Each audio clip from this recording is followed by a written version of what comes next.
हम सर्वनाम के बारे में अध्ययन करेंगे। सर्वनाम, जैसा कि आप जानते हैं, सर्वनाम दो शब्दों के योग से बना है, सर्व और नाम, अर्थात जिसका शाब्दिक अर्थ है सबका नाम। सर्वनाम संज्ञा के प्रतिनिधि के रूप में कार्य करता है।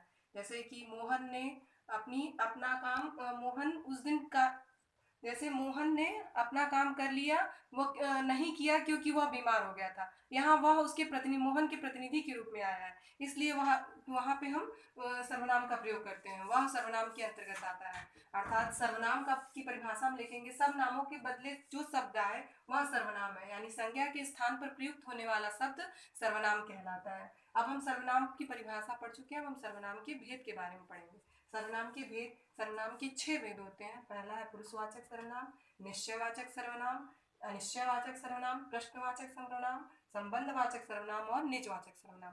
सबसे पहले हम पुरुषवाचक सर्वनाम के बारे में अध्ययन करते हैं। पुरुषवाचक सर्वनाम वह सर्वनाम होता है जो पुरुष अर्थात लिखने या बोलने के क्रम में सुनने वाला, बोलने वाला और जिसके विषय में चर्चा की जाए उसके विषय में बोध कराए, वह पुरुषवाचक सर्वनाम कहलाता है। जैसे मैंने तुम्हें उसकी पुस्तक दे दी।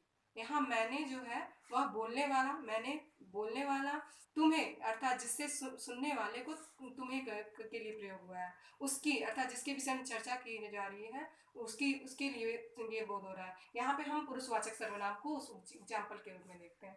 अब हम इसके भी 3 भेद आए हैं। पहला है उत्तम पुरुष, दूसरा है मध्यम पुरुष, तीसरा है अन्य पुरुष। उत्तम पुरुष में मैं, हम, मैंने ये सब आते हैं, हमारा, ये सब उत्तम पुरुष में आते हैं। मध्यम पुरुष की जब हम बात करते हैं तो तुम अर्थात आप जानते हैं सुनने वाले को, तुम, तू, तूने, तुमने, आपने, ये सब क्या होता है, मध्यम पुरुष के अंतर्गत आता है। अब हम आते हैं अन्य पुरुष पे। अन्य पुरुष जिसके विषय में हम चर्चा करते हैं, यानी वह, वे, यह, ये सब अन्य पुरुष के अंतर्गत आते हैं। अब आते हैं हम दूसरा सर्वनाम के दूसरे भेद के बारे में आते हैं, निश्चयवाचक सर्वनाम। निश्चयवाचक सर्वनाम वे सर्वनाम होते हैं जो निश्चित वस्तु या पदार्थ का बोध कराते हैं। इसके भी 2 भेद होते हैं, एक होता है निकटवर्ती पदार्थवाचक और दूसरा होता है दूरवर्ती पदार्थवाचक। निकटवर्ती पदार्थवाचक वे शब्द होते हैं जो ये होते हैं, ये निकटवर्ती होते हैं, और वह, वे जो होते हैं वे दूरवर्ती पदार्थवाचक होते हैं। अब नेक्स्ट आते हैं हम अनिश्चयवाचक सर्वनाम। अनिश्चयवाचक सर्वनाम वे सर्वनाम होते हैं जो किसी अनिश्चित वस्तु का बोध कराते हैं। जैसे कोई, कुछ, इसमें भी व्यक्ति और वस्तु के लिए अलग अलग शब्दों का प्रयोग है। जैसे कोई है, ये होता है व्यक्ति से संबंधित होता है, और कुछ होता है वो वस्तु से संबंधित होता है। जैसे कोई आ रहा है, कुछ खा लो, तो ये दोनों इसके अनिश्चयवाचक सर्वनाम के भेद हो जाएंगे। अब हम आते हैं आपके प्रश्नवाचक सर्वनाम। प्रश्नवाचक सर्वनाम वे सर्वनाम होते हैं जो प्रश्न का बोध कराते हैं। इसमें भी 2 आते हैं, कौन और क्या। कौन, जैसे मान लीजिए वो भी व्यक्ति से संबंधित है, कौन आ रहा है, क्या खाना है, ये भी वस्तु और व्यक्ति से संबंधित होते हैं। अब हम आते हैं संबंधवाचक सर्वनाम।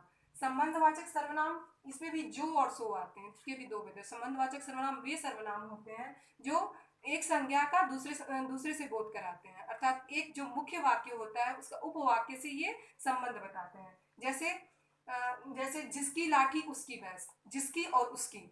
और मोहन ने अपनी कलम प्राप्त कर ली जो उसने खो दिया, तो यहाँ जो क्या हो जाएगा, आपका संबंधवाचक सर्वनाम हुआ।